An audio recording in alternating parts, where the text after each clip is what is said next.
khabar semua? Anda pernah pergi ke kawasan pantai dan melalui kawasan-kawasan perkampungan nelayan? Di situ terdapat bot-bot kecil yang tersusun elok dan mempunyai air yang tenang. Manakala, di satu sudut pula terdapat sebuah bot yang terumbang-ambing di tengah-tengah laut. Kenapa perkara ini berlaku? Mari kita kaji tentang perkara ini dalam topik kita, pembelauan gelombang. Pembelauan gelombang ialah suatu fenomena penyebaran gelombang apabila ia bergerak menerusi celah sempit atau menempuh halangan kecil. Terdapat dua jenis corak berbeza dalam pembelauan disebabkan oleh saiz celah dan halangan. Apabila saiz celah A lebih kecil, maka kesan pembelauan lebih jelas. Apabila saiz celah A lebih besar, maka kesan pembelauan kurang jelas. Halangan yang kecil menghasilkan kesan pembelauan yang lebih jelas. Manakala halangan yang besar menghasilkan kesan pembelauan yang kurang jelas. Mengapa corak pembelauan gelombang berbeza-beza? Ini kerana pembelauan gelombang mempunyai ciri-ciri yang tertentu. Ciri-ciri pembelauan gelombang ialah arah perambatan gelombang sebelum dan selepas pembelauan gelombang berubah. Amplitud gelombang selepas pembelauan berubah dan menjadi semakin kecil. Seterusnya, tenaga juga menjadi kurang.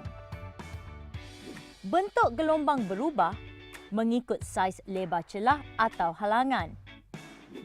Panjang gelombang lambda, frekuensi F dan laju V, pembelauan gelombang sebelum dan selepas adalah tidak berubah. Formula yang digunakan untuk mengira gelombang ialah V sama dengan F darab lambda, di mana V ialah laju gelombang, unit SI-nya meter sesaat. F ialah frekuensi, unit SI-nya hertz. Lambda ialah panjang gelombang, unit SI-nya meter. Pembelauan terbahagi kepada tiga, iaitu pembelauan gelombang cahaya, pembelauan gelombang bunyi, pembelauan gelombang air. Pembelauan gelombang cahaya.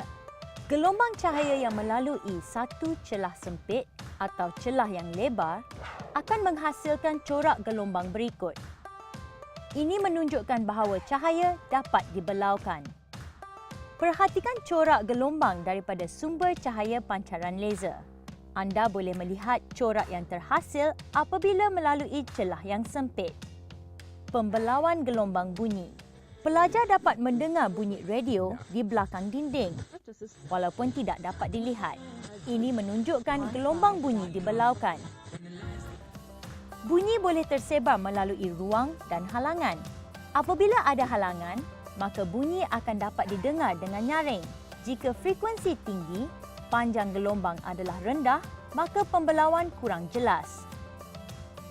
Apabila ada ruang udara, maka bunyi dari sebalik dinding akan kedengaran. Iaitu apabila frekuensi rendah, panjang gelombang adalah tinggi, maka pembelauan jelas. Pembelauan gelombang air biasa dilihat di kawasan pelabuhan dan teluk di tepian pantai yang tenang dan selamat. Corak pembelauan gelombang akan dilihat lebih jelas apabila melalui celah yang sempit seperti pintu masuk kecil di pelabuhan. Baiklah, mari kita lihat contoh soalan yang berkaitan dengan pembelauan gelombang. Gambar rajah menunjukkan seorang budak perempuan berdiri bersebelahan dinding. Budak perempuan itu masih boleh mendengar siaran radio walaupun radio terlindung daripada pandangannya kerana fenomena A. Pantulan, B. Pembelauan, C. Pembiasan, D. Interference. Jawapan B. Rajah menunjukkan suatu gelombang air merambat dari kawasan P ke kawasan Q melalui satu tembok penahan yang mempunyai satu celahan. Tujuan celahan itu adalah A. Untuk menghalang tembok penahan daripada runtuh. B. Mengurangkan kedalaman air di kawasan Q. C. Untuk menyebarkan gelombang di kawasan Q. D. Menghalang air daripada melimpah. Jawapan C. Mudah bukan soalan berkaitan pembelauan gelombang jika kita faham konsep? Seterusnya kita cuba jawab soalan struktur pula. Lukiskan corak muka gelombang bagi menunjukkan kesan pembelauan gelombang. Rajah 1. Celahan luas maka kesan pembelauan adalah kurang. Rajah 2. Celahan sempit, kesan pembelauan ialah melengkung dan lebih jelas. Rajah menunjukkan 4 keping logam yang disusun dalam sebuah tangki riak untuk membentukkan celahan dengan saiz 5 cm dan 1 cm masing-masing. Dua gelombang P dan Q dengan panjang gelombang 8 cm dan 2 cm akan ditujukan kepada dua celahan itu. A. Celahan dan gelombang yang manakah akan anda pilih untuk memerhatikan? 1. Gelombang membulat dan paling jelas selepas melalui celahan. Jawapan, celahan Q. 2. Gelombang lurus dengan sedikit lengkung di tepi setelah melalui celahan. Jawapan, celahan P. 3. Beri penjelasan anda untuk pemerhatian di bahagian 1. Jawapan, celahan Q mempunyai gelombang membulat kerana saiz celahan yang lebih kecil dan ini menghasilkan kesan pembelauan lebih jelas. B. Untuk menghasilkan gelombang P, motor pada penggetar diputarkan dengan kadar 10 kali sesaat. 1. Hitungkan halaju gelombang P. Kita tahu frekuensi adalah 10 Hz. Lambda adalah 8 cm. Dengan menggunakan formula V sama dengan F lambda, maka V sama dengan 10 darab 8. Jawapan, V adalah 80 cm per saat. 2. Seterusnya, tentukan frekuensi gelombang Q.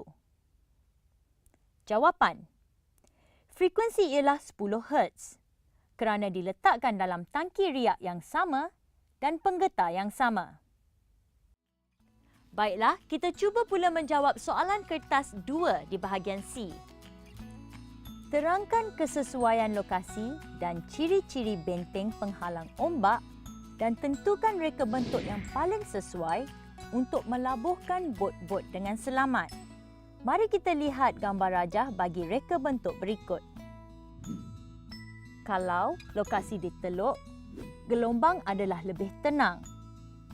Bahan binaan benteng konkrit adalah lebih kuat.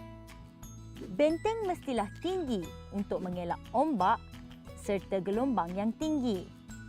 Lebih kecil saiz celah, lebih kecil tenaga gelombang.